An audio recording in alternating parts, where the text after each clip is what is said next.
ರೇಣುಕಾಸ್ವಾಮಿ ಕೊಲೆ ಪ್ರಕರಣದಲ್ಲಿ ಅರೆಸ್ಟ್ ಆಗಿ ಬಳ್ಳಾರಿ ಜೈಲಲ್ಲಿರುವಂತ ದರ್ಶನ್ A2 ಆರೋಪಿ, ಪರಪ್ಪನಗರ ಜೈಲಲ್ಲಿರುವಂತ A1 ಆರೋಪಿ ಪವಿತ್ರ ಗೌಡ. ಇವತ್ತು ದರ್ಶನ್ ಜಾಮೀನು ಅರ್ಜಿ ವಿಚಾರಣೆ ಮುಂದುವರೆದಿತ್ತು. ಹಾಗಾದ್ರೆ ಬೇಲ್ ಸಿಕ್ಕೇ ಬಿಡುತ್ತಾ? ಪೊಲೀಸರು ಹಾಕಿರುವಂತ ಚಾರ್ಜ್ ಶೀಟ್ ದಾಸನಿಗೆ ವರದಾನವಾಯ್ತಾ? ಆ ಚಾರ್ಜ್ ಶೀಟ್ ನಲ್ಲಿರುವಂತ ಲೋಪಗಳನ್ನ ಮುಂದಿಟ್ಟುಕೊಂಡು ದರ್ಶನ್ ಪರ ಹಿರಿಯ ವಕೀಲರಾಗಿರುವಂತಹ CV ನಾಗೇಶ್ ಅವರು ಪ್ರಬಲವಾದಂತ ವಾದವನ್ನ ಮಂಡಿಸಿದ್ದಾರೆ. ಪ್ರತಿ ಪುಟಗಳ ತಪ್ಪನ್ನ ಕೋರ್ಟ್ನಲ್ಲಿ ಎತ್ತಿ ಎತ್ತಿ ವಿವರಿಸಿದ್ದಾರೆ.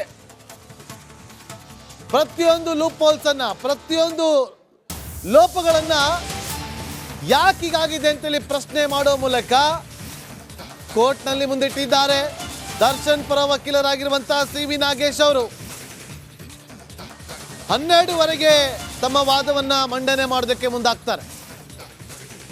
1 ಗಂಟೆ 45 ನಿಮಿಷದವರೆಗೂ ಕೂಡ ತಮ್ಮ ವಾದವನ್ನ ಮುಂದುವರಿಸ್ತಾರೆ. ಹಲವು ಅಂಶಗಳನ್ನ ಮುಂದಿಟ್ಕೊಂಡು ವಾದವನ್ನ ಮಂಡನೆ ಮಾಡಿರುವಂತ CV ನಾಗೇಶ್. ಹಾಗಾದ್ರೆ ಜಾಮೀನು ಸಿಕ್ಕೇ ಬಿಡುತ್ತಾ? ಅದು ಇವತ್ತೇ ಸಿಗುತ್ತಾ? ಕುತೂಹಲ. ದರ್ಶನ್ಗೆ ಚಿಗುರಿದ ಜಾಮೀನಿನ ಕನಸು. ಚಾರ್ಜ್ ಶೀಟ್ ಈಗ ದರ್ಶನ್ಗೆ ವರವಾಯ್ತಾ ಅನ್ನೋ ಪ್ರಶ್ನೆ ಉದ್ಭವ ಆಗ್ತದೆ. ಯಾಕಂದ್ರೆ ಪ್ರತಿ ಪೇಜಲ್ಲೂ ಕೂಡ ತಪ್ಪನ್ನ ಎತ್ತಿ ತೋರಿಸಿದ್ದಾರೆ. ಎಲ್ಲವೂ ಕೂಡ ಸುಳ್ಳು ಅಂತ ಹೇಳಿ ದರ್ಶನ್ ಪರ ವಕೀಲರಾಗಿರುವಂತಹ CV ನಾಗೇಶ್ ಅವರು ಅಲ್ಲಿ ತಮ್ಮ ವಾದವನ್ನ ಮಂಡನೆ ಮಾಡಿದ್ರು. ಸುಮಾರು 1.5 ಗಂಟೆ ಕಾಲ ಪ್ರಬಲವಾದಂಥ ವಾದವನ್ನ ಮಂಡಿಸಿದಂಥ ಹಿರಿಯ ವಕೀಲ CV ನಾಗೇಶ್ ಅವರು 3991 ಪುಟಗಳ ಚಾರ್ಜ್ ಶೀಟಲ್ಲಿ ದರ್ಶನ್ ಅವರ ಸ್ವಇಚ್ಛೆಯಿಂದ ಹಿಡಿದು ಪೊಲೀಸರು ಏನೆಲ್ಲ ಸಾಕ್ಷಿಗಳನ್ನ ಕಲೆ ಹಾಕಿದ್ರು, FSL ವರದಿ ಏನಿದೆ, FSL ಏನೆಲ್ಲ ಸಂಗ್ರಹ ಮಾಡಿತ್ತು, ಅಲ್ಲಿ ಏನು ಲೂಪ್ ಹೋಲ್ಸ್ ಇದೆ, ಸೆಕ್ಯೂರಿಟಿ ಗಾರ್ಡ್ ಕೊಟ್ಟಂತ ಹೇಳಿಕೆಯಲ್ಲಿ ಯಾಕೆ ಗೊಂದಲ, PSI ವಿನಯ್ ಯಾಕೆ ಅವರ ಮೊಬೈಲ್ ಸೀಸ್ ಮಾಡಿಲ್ಲ, ಪ್ರತಿಯೊಂದು ಪೇಜಲ್ಲಿರುವಂತಹ ಲೂಪ್ ಹೋಲ್ಸ್ಗಳನ್ನ ಅಲ್ಲಿ ವಿವರಿಸಿದ್ದ ಮೂಲಕ ಪ್ರಶ್ನೆಯನ್ನು ಕೂಡ ಮಾಡಿದ್ದಾರೆ. ಯಾಕೆ ಸ್ವಾಮಿ ಇದನ್ನ ಫೋನ್ ಸೀಸ್ ಮಾಡಿಲ್ಲ ಅಂತೇಳಿ. ನೋಡಿ, ಒಂದಷ್ಟು ಪಾಯಿಂಟ್ಗಳನ್ನ, ಕೀ ಪಾಯಿಂಟ್ಗಳನ್ನ ನಿಮ್ಮ ಮುಂದೆ ಇಡ್ತಾ ಇದ್ದೀವಿ. ಆರೋಪಿಯೇ PSIಗೆ ವಿಡಿಯೋ ಕಳಿಸಿದ್ದಾನೆ. ಯಾವ ವಿಡಿಯೋ?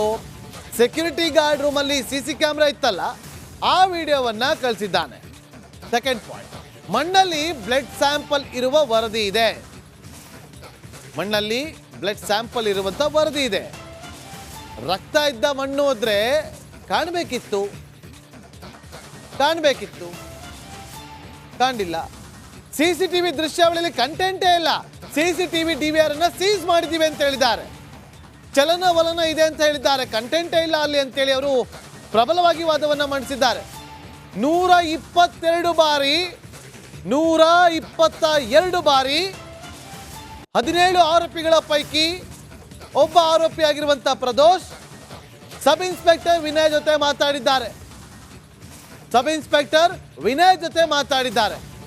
ಯಾಕೆ ಫೋನ್ ಸೀಸ್ ಮಾಡಿಲ್ಲ? ಯಾಕೆ ವಿನಯ್ ಅವರ ಫೋನ್ ಸೀಸ್ ಮಾಡಿಲ್ಲ? ಏನ್ ಕಾರಣ? ಇಲ್ಲಿ ಕೊಲೆ ಆಗಿದೆ ಅನ್ನುವ ವಿಚಾರವನ್ನ ಪ್ರದೋಷ್ ವಿನಯ್ಗೆ ಫೋನ್ ಮಾಡಿ ಹೇಳ್ತಾರೆ.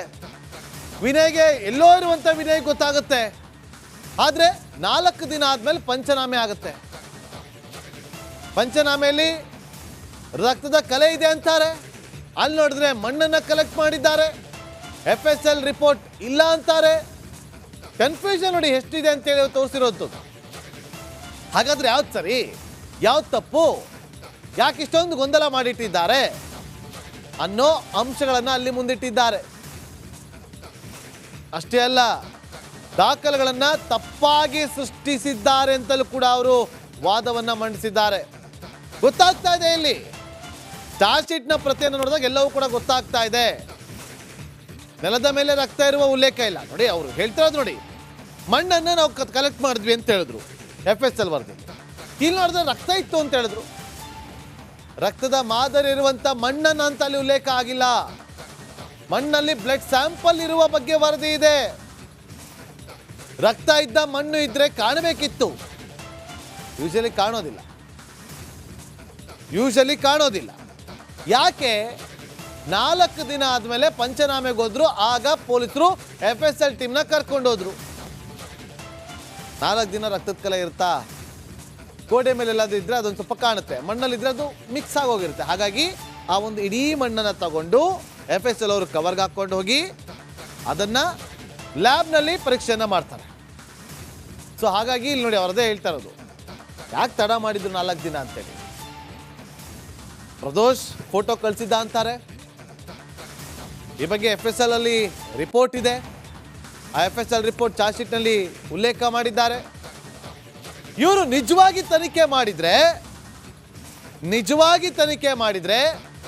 PSI ಫೋಟೋ ರಿಕವರಿ ಮಾಡಬೇಕಾಗಿತ್ತು. PSI ಫೋನನ್ನು ಸೀಸ್ ಮಾಡಬೇಕಾಗಿತ್ತು.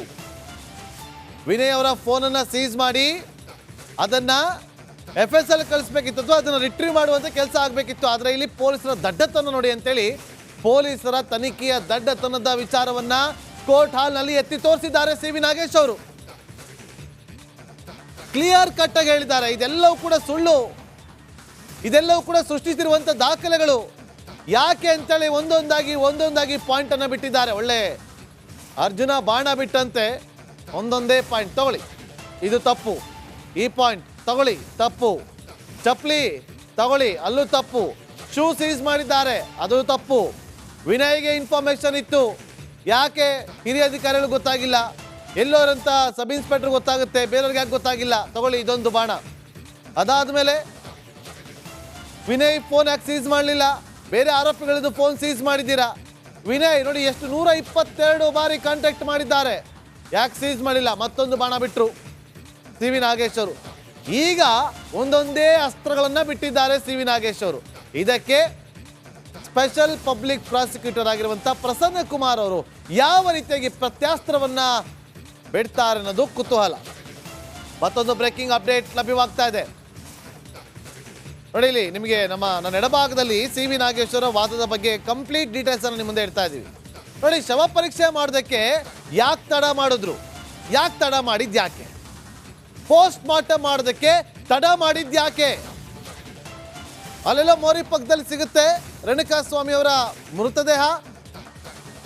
ರೇಣುಕಾಸ್ವಾಮಿ ಮೃತದೇಹವನ್ನ ತಗೊಂಡ್ಬರ್ತಾರೆ, ಆದ್ರೆ ಪೋಸ್ಟ್ ಮಾರ್ಟಮ್ ಯಾಕೆ ಲೇಟ್ ಆಯ್ತು, ಬಾಡಿಯನ್ನ ಗುರುತು ಹಚ್ಚೋದಕ್ಕೆ ತಡ ಆಯ್ತು, ಹಾಗಾಗಿ ಪೋಸ್ಟ್ ಮಾರ್ಟಮ್ ಮಾಡಲಿಲ್ಲ ಅಂತ ಹೇಳ್ತಾರೆ ನೋಡಿ. CV ನಾಗೇಶ್ ಅವರ ಕೋರ್ಟ್ನಲ್ಲಿ ಬಿಟ್ಟಿರುವಂತ ಬಾಣಗಳು ಒಂದೊಂದೇ ಬಾಣ, ಬಾಡಿ ಗುರುತು ಹಚ್ಚೋದಕ್ಕೆ ತಡ ಆಯ್ತು ಅಂತಾರೆ. ಯಾಕೆ ತಡ ಆಯ್ತು, ಯಾಕೆಂದ್ರೆ ಅಲ್ಲಿ ವಿನಯ್ ಗೊತ್ತಿತ್ತಲ್ಲ ಇಂಥವ್ರನ್ನ ನಾವು ಇದು ಮಾಡಿದೀವಿ ಅಂತೇಳಿ. ಪ್ರದೋಷ್ ಫೋನ್ ಮಾಡಿ ಹೇಳಿದ್ದ ಅಂತೇಳಿ ಅಲ್ಲಿ ತಿಳಿಸಿದಾನಲ್ಲ ಪ್ರದೋಷ್. ಆ ಚಾಟ್ ಹಿಸ್ಟ್ರಿ ಕೂಡ ಅಲ್ಲಿ ಚಾರ್ಜ್ ಶೀಟ್ನಲ್ಲಿ ಉಲ್ಲೇಖ ಆಗಿದೆಯಲ್ಲ. ರಕ್ತದ ಕಲೆ ಇದ್ದಿದ್ದು ಯಾವ ಶೂನಲ್ಲಿ ಇತ್ತು ಅಂತ ಪ್ರಶ್ನೆ ಮಾಡಿದ್ದಾರೆ. ಬಲ್ಗಾಲಿನ ಶೂನಾ, ಎಡಗಾಲಿನ ಶೂನಾ ಹೇಳಿ, ಉಲ್ಲೇಖ ಮಾಡಿ. ಅಲ್ಲಿ ಉಲ್ಲೇಖ ಮಾಡಿಲ್ಲ. ನಿನ್ನೆ ಒಂದು ವಿಚಾರವನ್ನು ಪ್ರಸ್ತಾಪ ಮಾಡಿದ್ರು ನಾವಲ್ಲಿ.